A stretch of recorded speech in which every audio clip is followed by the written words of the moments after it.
Nebraska.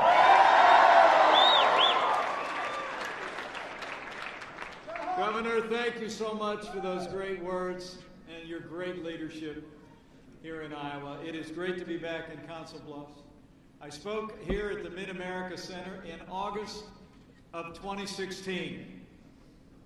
And it feels so great to be back with the men and women who elected the 45th President of the United States of America, a great friend of Iowa, a great friend of Nebraska. I bring greetings from President Donald Trump.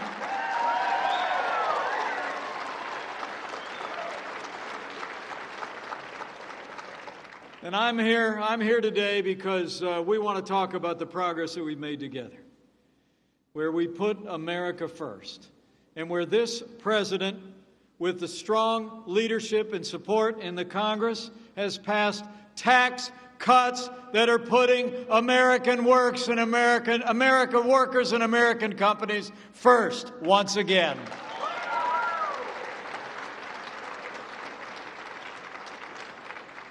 You know, I'm here because I stand with our president. And I'm here because we stand with all the great conservatives across Iowa and Nebraska. And come to think of it, we always stand for our flag and our national anthem as well.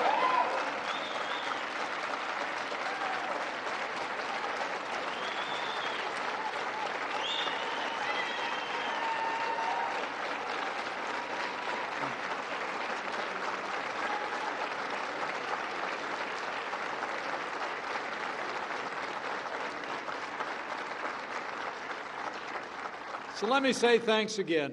Thanks to all of you for being here, and especially thank you to Governor Kim Reynolds, not only for that introduction. It's been nearly a year since you took office, and your strong leadership is making a remarkable difference here in the Hawkeye State. Would you all mind giving a big round of applause to the 43rd governor of the great state of Iowa, Governor Kim Reynolds?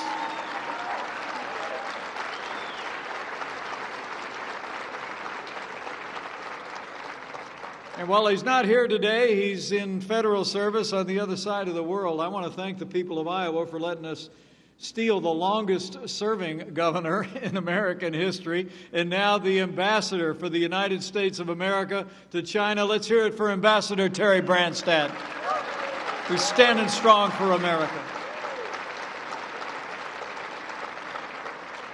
Finally, I want to thank our hosts today. I know you've enjoyed the discussion that's taken place. It's an organization that's really working tirelessly to promote the policies that are making a difference in the lives of hardworking Iowans and Nebraskans and the life of our nation. Let's hear it for America First policies that brought us all together today.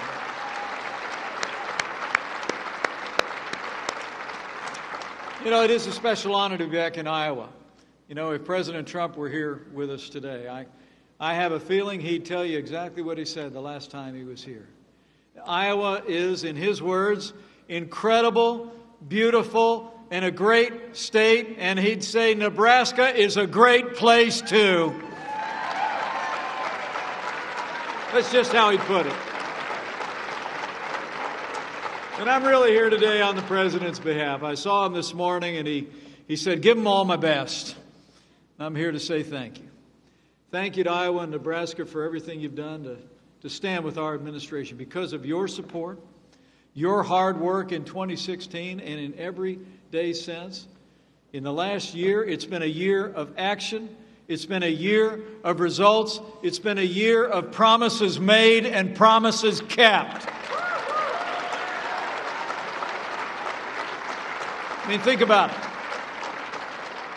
President Trump promised to rebuild our military, restore the arsenal of democracy, and in just a few short weeks, thanks to the strong partnership of Iowa and Nebraska's leaders in the Congress, this president will sign the largest increase in our national defense since the days of Ronald Reagan.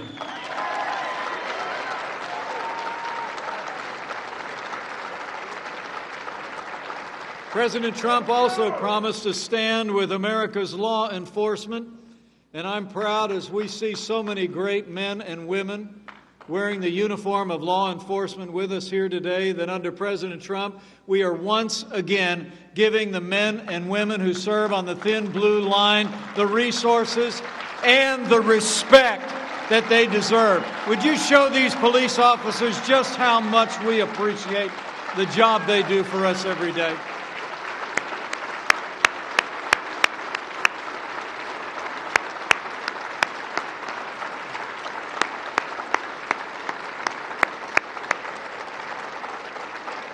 Thanks all. And President Trump promised to enforce our laws and secure our borders, and today I'm proud to report illegal crossings at our southern border are down by nearly 50%. And make no mistake about it, we're going to build that wall.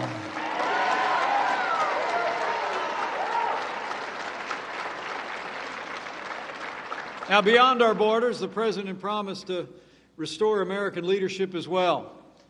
And under President Donald Trump, America once again stands without apology as leader of the free world. We've taken the fight to terrorists on our terms, on their soil. And thanks to the courage of our armed forces and this Commander-in-Chief, ISIS is on the run, their caliphate has crumbled, and we will not relent until we destroy ISIS at its source, so it can no longer threaten our families, our country, or our way of life. We've put the leading state sponsor of terror on notice.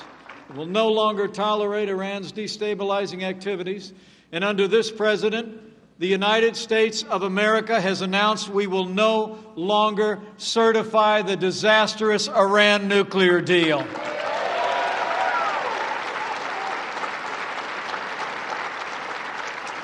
And in the wake of provocations and threats against the United States and our allies, President Trump made it clear from early on, when it comes to North Korea, that the era of strategic patience is over, that all options are on the table, and that we will continue to bring economic and diplomatic pressure to bear until the regime in Pyongyang abandons their nuclear ambitions. Now, I know you all have seen the news. Reports are out today that suggest that North Korea might be willing to talk about denuclearization. And the President said today it's possible that we've made progress. But let the world know this. As the President also said, the U.S. is ready to go hard in either direction.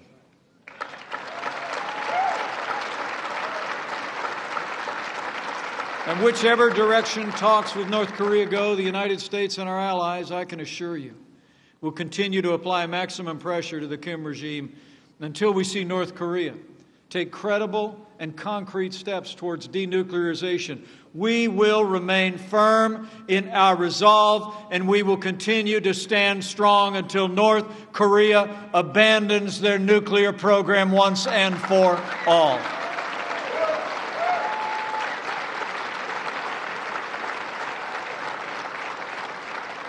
So it's been strong leadership on the world stage. And here at home, we've taken decisive action as well. First and foremost, this president has taken a strong stand for the rule of law and to rev the engine of the American economy. We promised to appoint strong conservatives to our federal courts at every level. And just in the last year, President Trump appointed Justice Neil Gorsuch to the Supreme Court and set a record for the most Court of Appeals judges appointed in a single year in American history. Conservatives all. We promise to unleash American energy, the energy that powers our manufacturers, our farms, our families. And this president, early in this administration, approved the Keystone and Dakota pipelines. We've rolled back the Clean Power Plan, and President Trump put America first when he withdrew the United States from the job-killing Paris Climate Accord.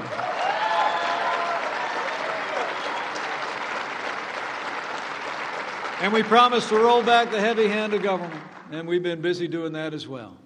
With the strong support of Iowa and Nebraska's conservative leaders in Congress, we've been rolling back red tape.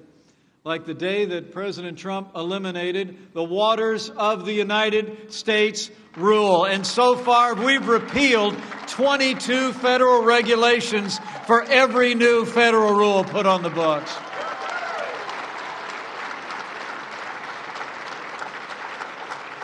And this president promised to fight for the men and women who run our factories, build our cars, raise our crops and livestock, and make the nation proud with every product that bears those four beautiful words, made in the USA. Under President Trump's leadership, we're cracking down on unfair trade practices and fighting for trade deals that are fair, reciprocal, and trade that puts American jobs and American workers first. Now, the President said earlier today, the United States has been taken advantage of for too long by too many countries when it comes to trade. So let me promise you, whether it be in renegotiating NAFTA or protecting our steel and aluminum industries, President Trump is always going to put American workers, American companies, and American farmers first.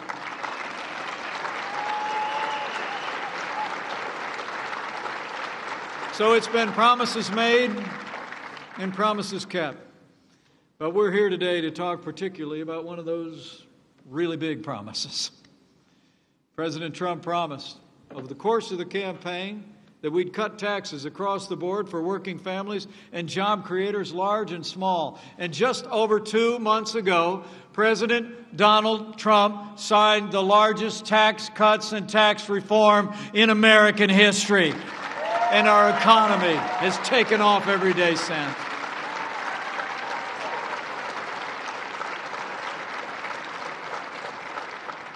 You know, we're only 1 year into this administration, and already the results are nothing short of remarkable. Since Election Day 2016, businesses large and small across America have created 2.5 million new jobs. Jobless claims haven't been this low in nearly 50 years. Unemployment hasn't been this low for 17 years, and Iowa and Nebraska are tied for the 4th lowest unemployment in America. That's real results. And let me give another shout out to our host today. Thanks to all that we've done together and the great leadership of Governor Reynolds, Iowa was just named as the best state in America for middle-class families. And just last week, the governor mentioned to me that Iowa ranked as the best state in the country, according to U.S. News and World Report. Congratulations, Governor, and to all the people of Iowa. The truth is, Iowa and Nebraska and all of America are doing better. After 8 years of a stagnant economy and wages that wouldn't budge, I'm proud to report that today Americans are seeing their paychecks rise faster than at any point in nearly 10 years. The truth is, growth is back, confidence is back, and thanks to President Donald Trump, America is back.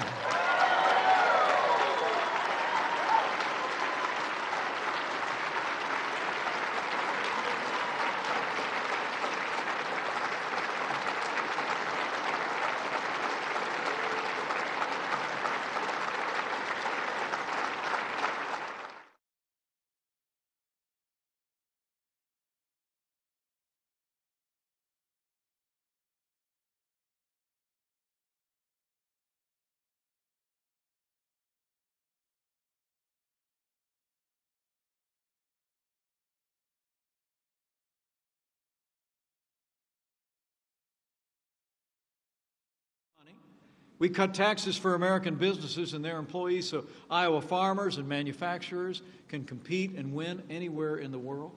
And there's one more thing. Not only did we cut taxes on individuals and businesses in both of the great states represented here, but we finally gave the American people the relief that they longed for when we repealed the individual mandate at the heart of Obamacare. It's gone and off the books.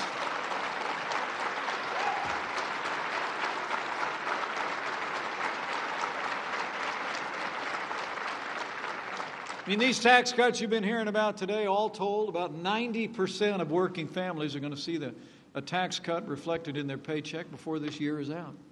Right here in Council Bluffs, your Congressman, David Young, was telling me about a friend of his named Joe, who's already getting more than $100 extra every single month.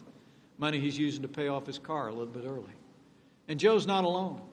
Our tax cuts are actually going to save the typical family of four nearly $2,500 a year here in Iowa. And in Nebraska, the typical family of four is going to save nearly $2,300 a year.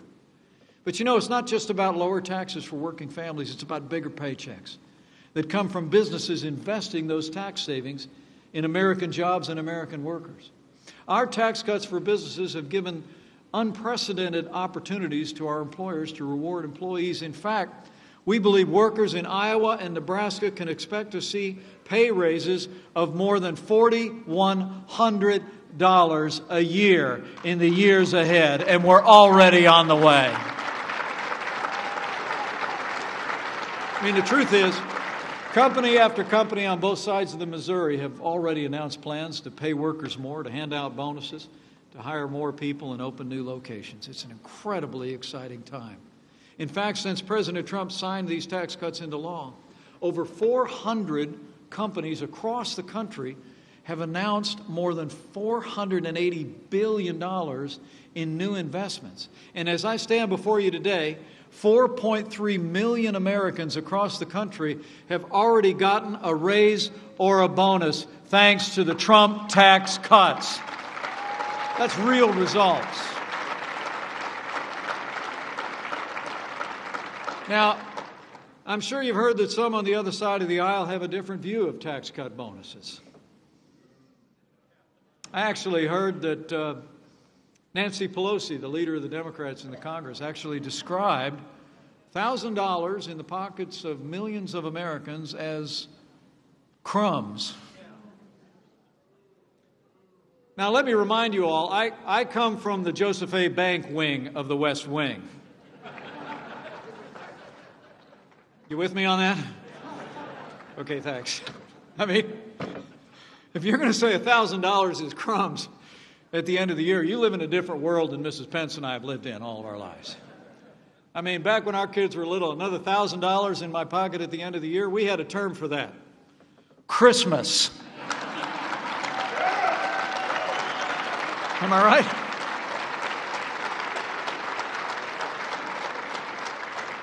I'll tell you something, friend. Any leader who thinks $1,000 in the pockets of working families is crumbs is out of touch with the American people.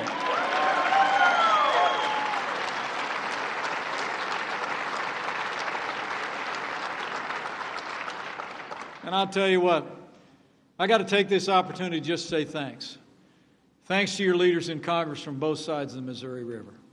I'm pleased to report to all of you gathered today, every single member of the Republican majorities in the House and Senate from Iowa and Nebraska voted to cut your taxes and get this economy moving again. Every single one.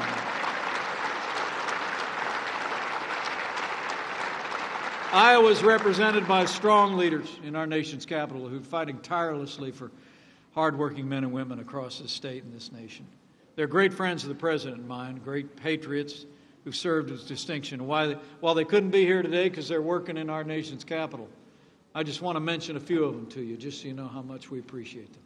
Like Congressman David Young, sixth-generation Iowa representing the good people here at Council Bluffs. I'm telling you what, he fought for Iowa's families and farmers and made a real difference in the tax relief and the progress that we've made.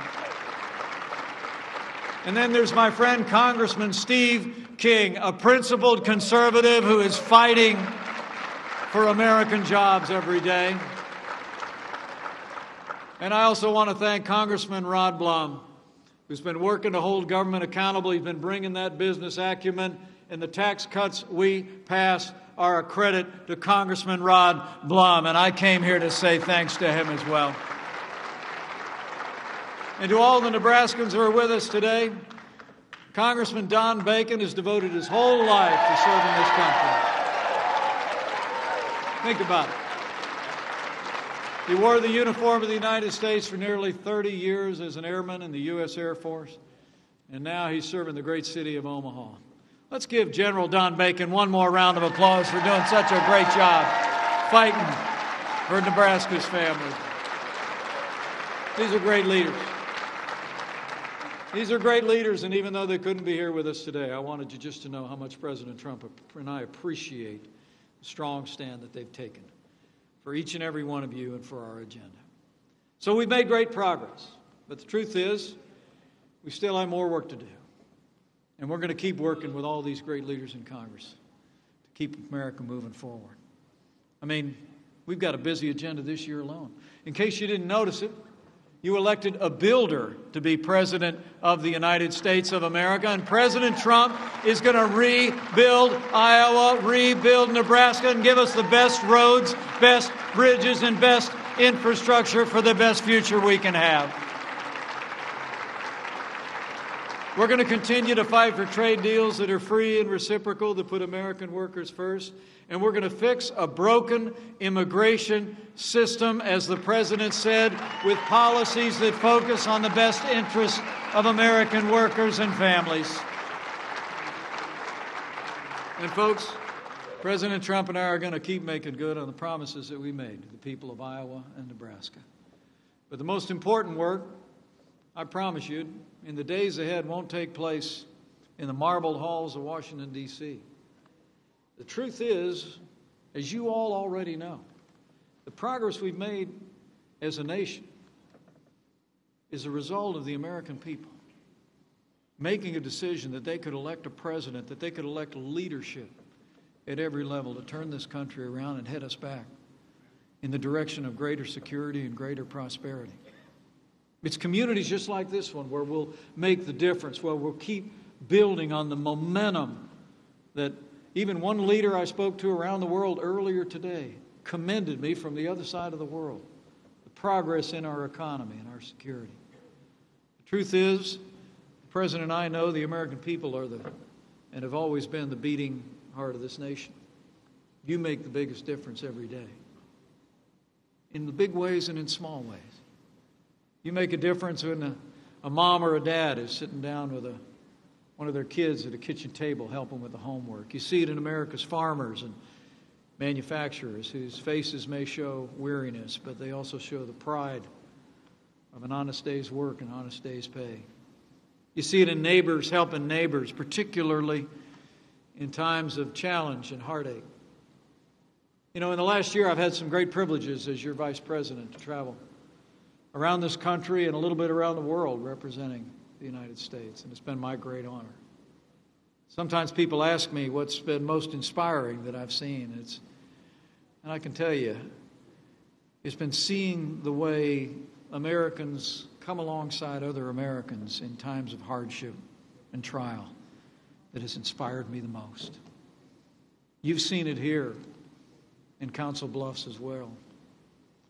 I think of 7 years ago, Mayor and I were just talking about 2011, when this city faced one of the greatest crises in its history, the longest flood event in U.S. history. That year, as summer approached,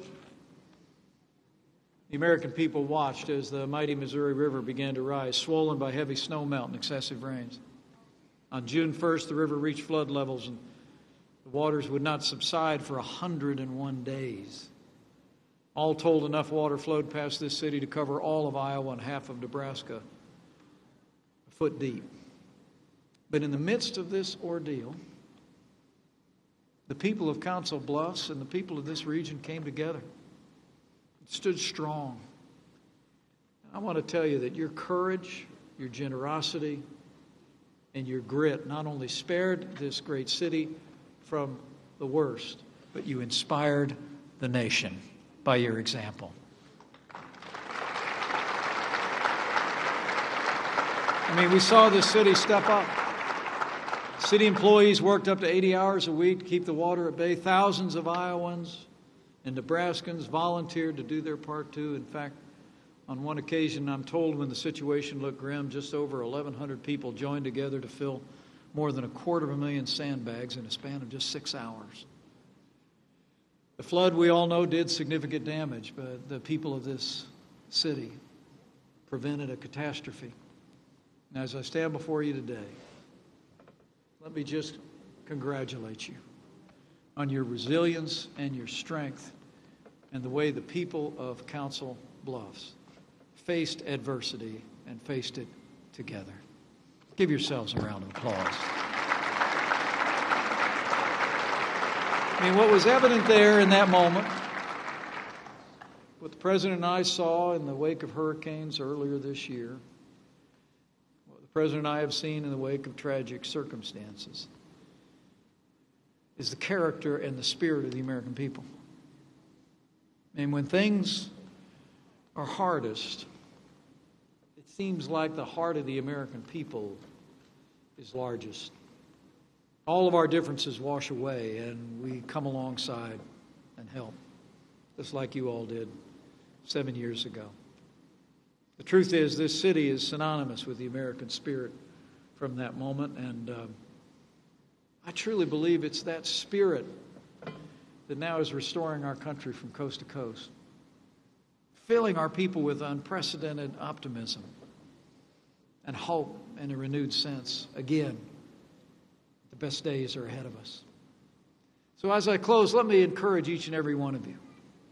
As you leave here today, I hope from the great panel that you've listened to and a few of my reflections that you've been reminded of the progress that we have made together. I mean, the President and I know each and every day we wouldn't have the opportunities to serve but for the support of the people in this room and all those you represent across Iowa and Nebraska. But I want to encourage you to do as you did in those times.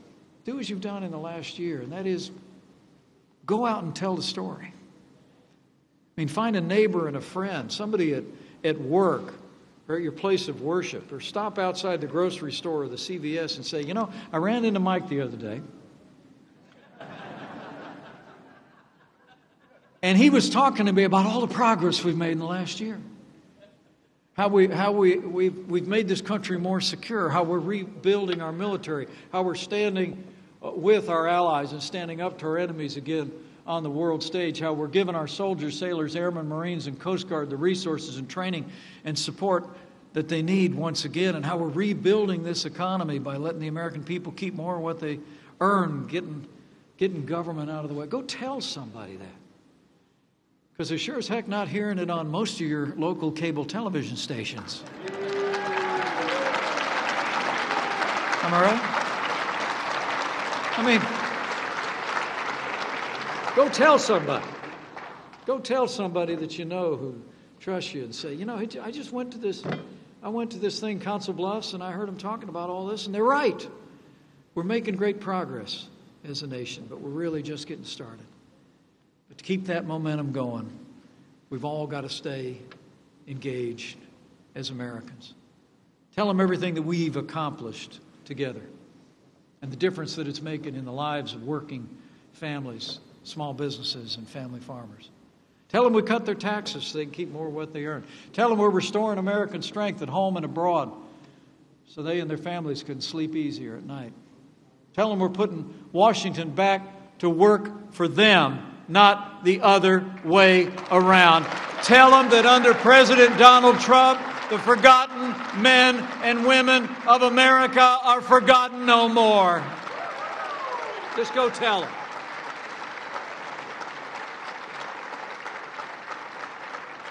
And in these challenging times where there seems to be just too much division in this great nation, I'd encourage you, if you're of a mind, to do one more thing.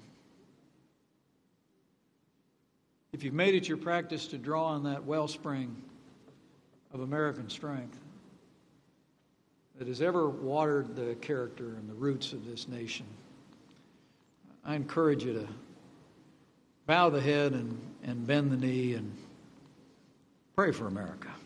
Amen.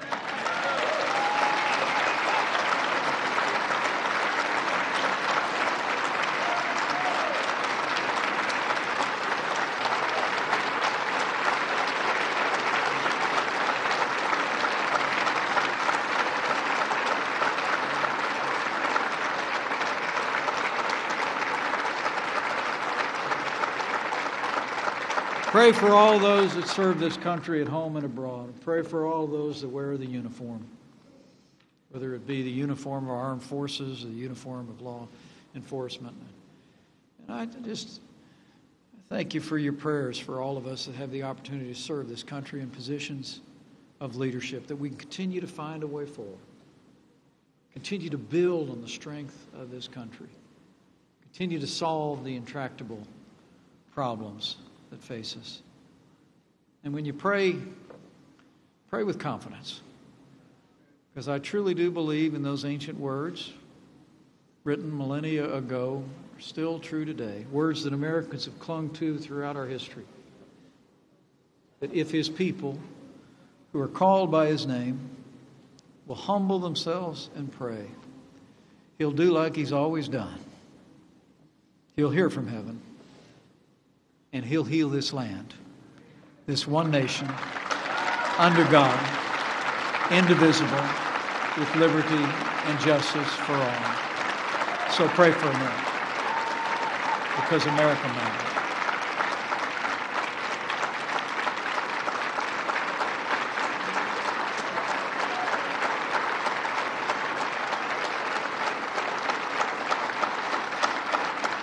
Far beyond our time, far beyond our shores, America matters. So I appreciate that. I appreciate you all being here today. And I leave here today with renewed confidence. I can't wait to jump on the phone with the President when I get in the car and tell him how many of you came out on such a cold day from both sides of the river.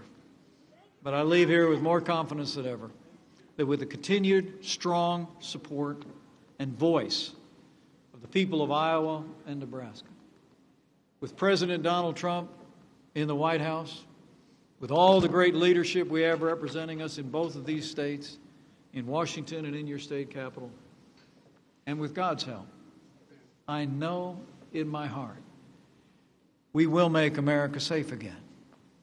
We will make America prosperous again. And to borrow a phrase, we will make America great again. Thank you very much. God bless Iowa, God bless Nebraska, and God bless the United States of America. That's my